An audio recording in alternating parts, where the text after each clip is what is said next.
Čia yra bugas, kaip RDR žaidime Red Dead Redemption Tammy's House yra locked box.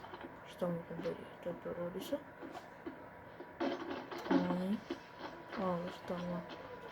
Šitam kambarį. Jeigu tam gal $62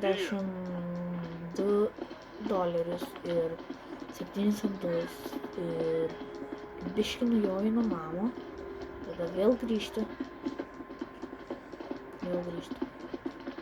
Nulpinu aklą, įeini į tą kambarį, bet palikit šitą dėžutę atidaryti. Susunki pinigus ir tu gauni glitchą.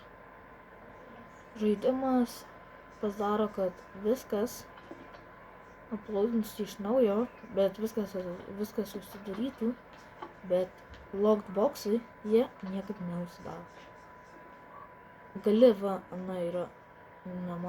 matot arba nematot, lock box close. Žaidimas šitos dėžės neuždaro. Tai šitas bugas gali jums duoti tiek. Aš dabar iš to bugo turėjau 300, dabar turiu $1212